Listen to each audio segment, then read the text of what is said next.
சக்தி பராசக்தி. என் அன்பு தங்கமே, யார் தடுத்தாலும் சரி, உன்னை விட்டு போன உறவு திரும்ப உன்னிடமே வர ஆசைப்படுகின்றது தங்கமே. காரணத்தை கேட்டால் நீயே அதிர்ந்து விடுவாய். இதை முழுமையாக கேள் தங்கமே. நீ உன்னுடைய வாழ்க்கையில் சில உறவுகளை இப்பொழுது பிரிந்து இருக்கின்றாய். பிரிந்த உறவுகளை மறக்க முடியாமல் இன்று வரைக்கும் நினைத்து கொண்டு தான் இருக்கின்றாய். அது உன்னுடைய உறவாக இருக்கலாம், நண்பனாக இருக்கலாம், உன் குழந்தையாக இருக்கலாம், உன் வருங்கால துணையாக இருக்கலாம், இல்லை உன் கணவனாக இருக்கலாம். யாராக இருந்தாலும் சரி, நீ எப்பொழுதும் அந்த உறவின் மீது ஒரு அன்பிற்காக ஏங்கிக் கொண்டே இருக்கின்றாய்.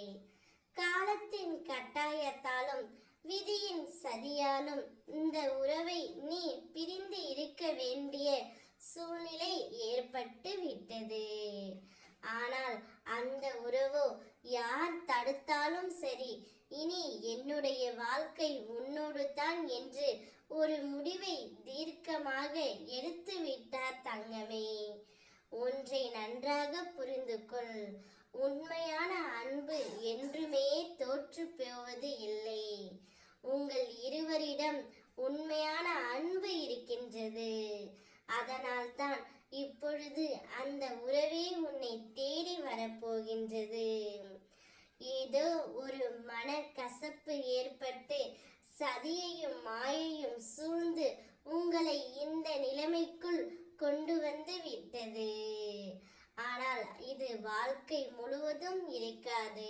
நீங்கள் இருவருமே ஒருவரை பற்றி ஒருவர் பிரிந்து இருந்தாலும் சிந்திக்காமல் இதுவரைக்கும் இருந்ததில்லை தங்கமே. அவருடைய அன்பை தவறாக புரிந்து கொண்டு விட்டோமோ அல்லது புரிந்து கொள்ள முடியவில்லையே என்று நீயும் அவதிப்பட்டு கொண்டிருக்கின்றாய். ஆனால் உங்கள் இருவரின் அன்பும் உண்மையானது தங்கமே. அதனால் நிச்சயம் உங்கள் இருவரையும் காலம் சேர்த்து வைக்கும். அவரே தானாகவே உன்னிடம் வந்து சேரப்போகின்றார்.